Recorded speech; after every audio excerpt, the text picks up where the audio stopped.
Today I'm going to finish unboxing JU87 Stuka Ace from Lock and Load Publishing.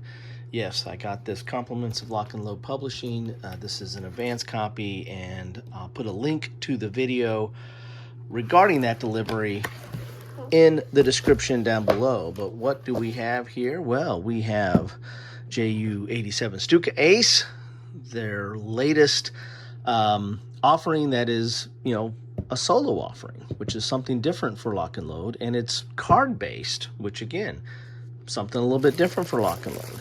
And along with it is a player mat. But let's get into the box first and see what we have in here. Now, I've covered this. I was sent a pre-production copy, which was not the final copy, and covered the components and actually did quite a bit of gameplay on this. So I'll put links to those videos in the description as well, so you can see what this is about. Now, this might be a little different than some of those videos that I covered earlier, because again, that was a pre-production, and this is more of an advanced copy, so should be all but final. But as you can see here, here's the back of the box. The complexity is middle level. I didn't really find the game that complex. There is a procedure that you have to follow, and of course, that's with any kind of solo game. The procedure that mimics the AI is very important. And again, solitaire suitability is 10, so very high there, very high indeed. Looking at the back here, we get a little bit of the reading of it. JU87 Stuka Ace is a solitaire game designed by award-winning designer Gottardo Zaccani.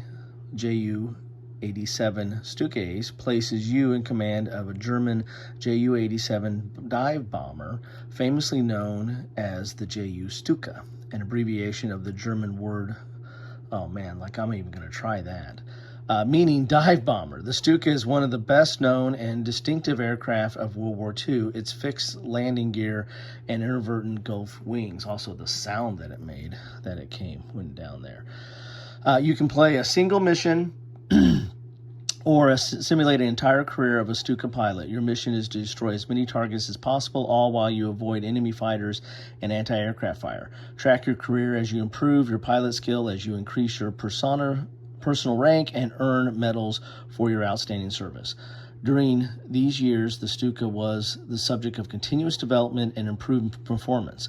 You will experience each of these Stuka models, starting with the operation in either Spain or China, all the way through until the end of the last actions in the Soviet territory in 1944 to 45, with special campaigns in Malta, Sevastopol, and the North Atlantic, and night missions. It's time to take the skies and be the ultimate JU Stuka Ace. So there we have it. Sorry for the little bit of glare there, but that shouldn't have hurt the reading. So let's get inside this box and see what we have in store for us today.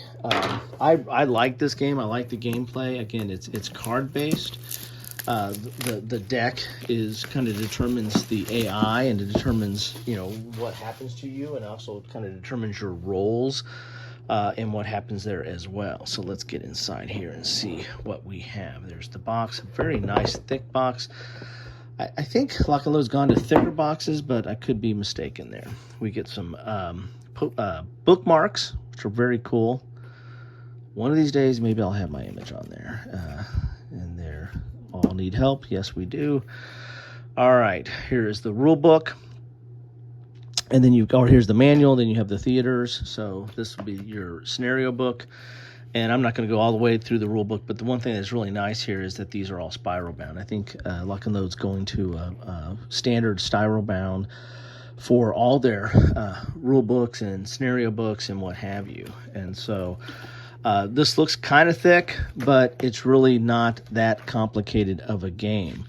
It's solitaire, so there's a lot of setup and procedures that you need to follow.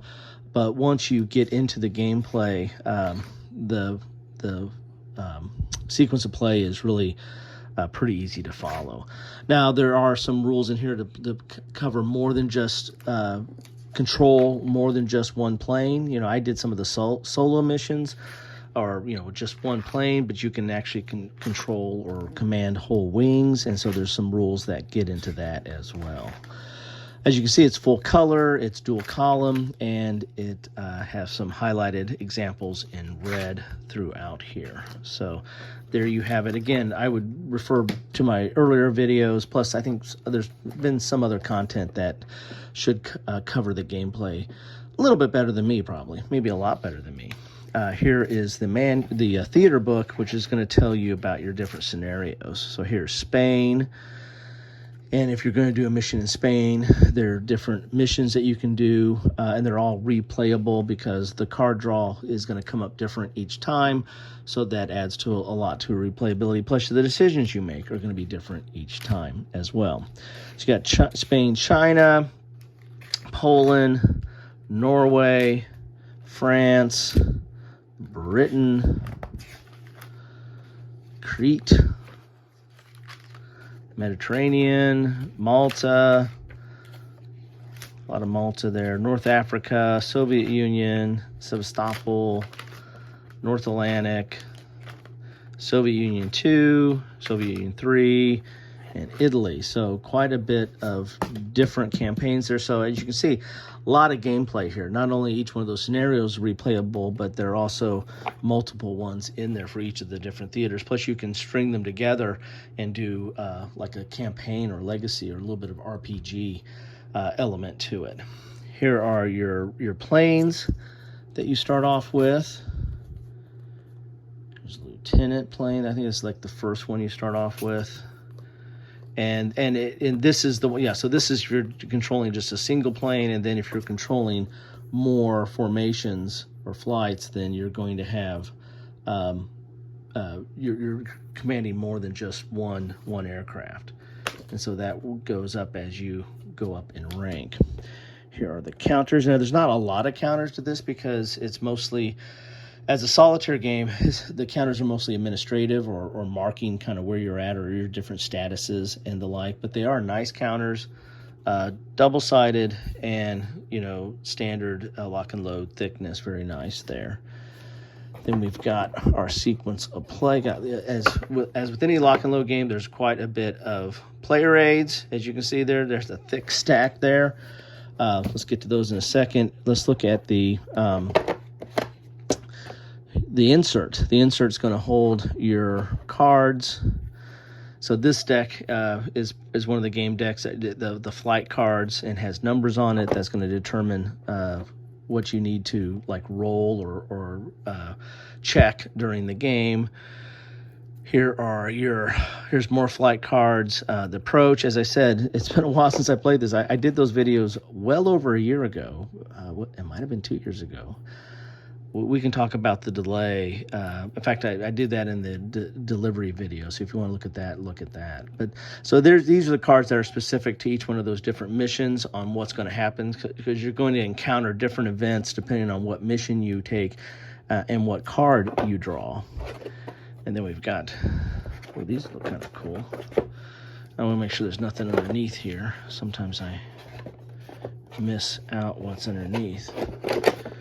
Boom, nothing underneath. And if you're noticing here, there's no dice, because you don't need dice, because the cards are going to serve for your randomizers on what you need to do at certain times. So these are different pilots I think you can play. Oh, there's the designer right there.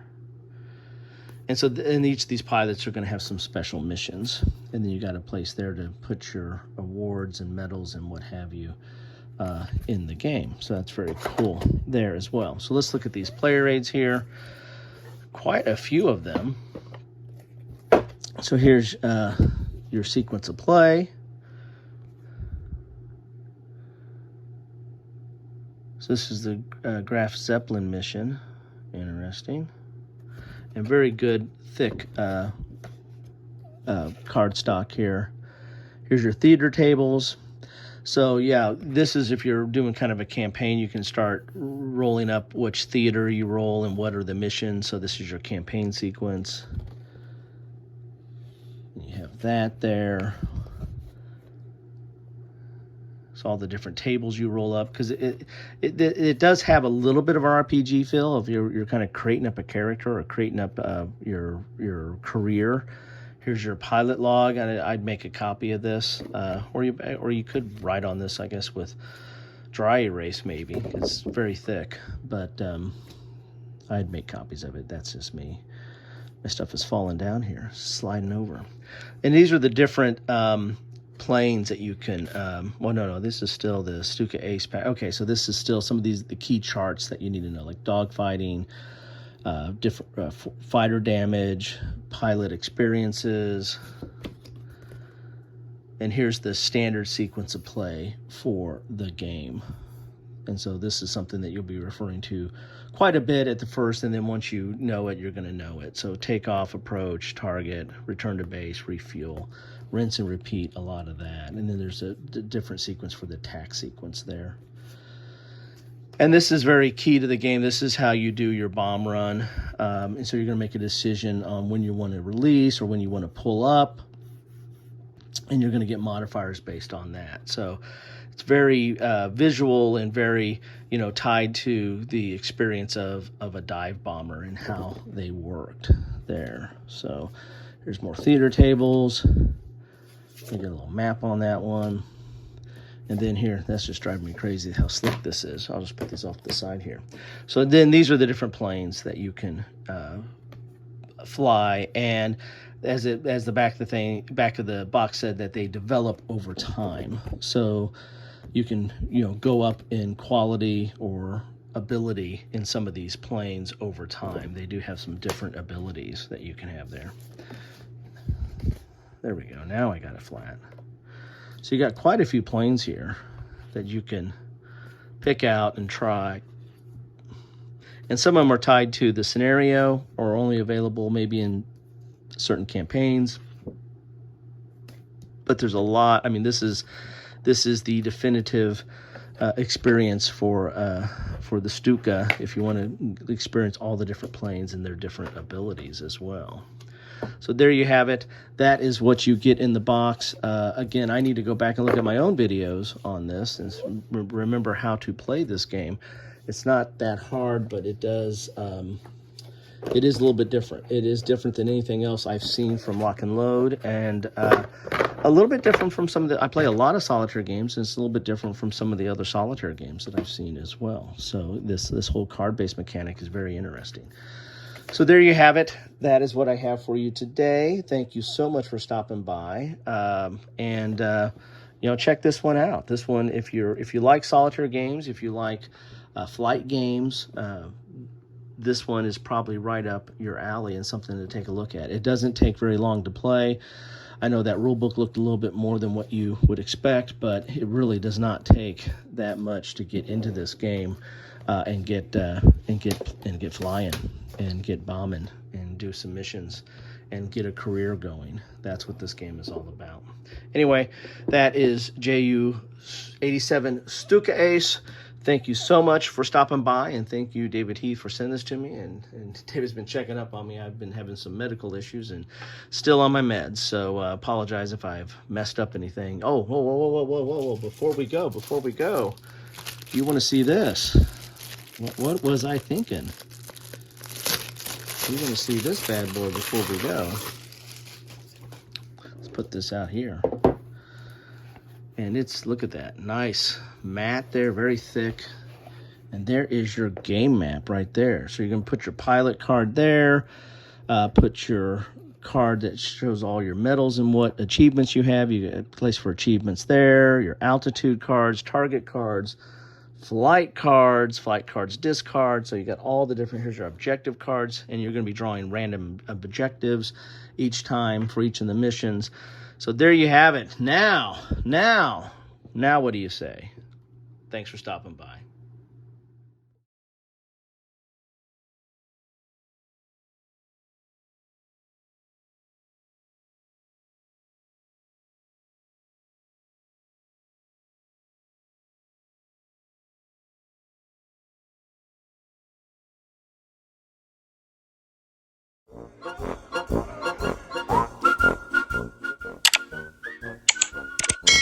Thanks for watching.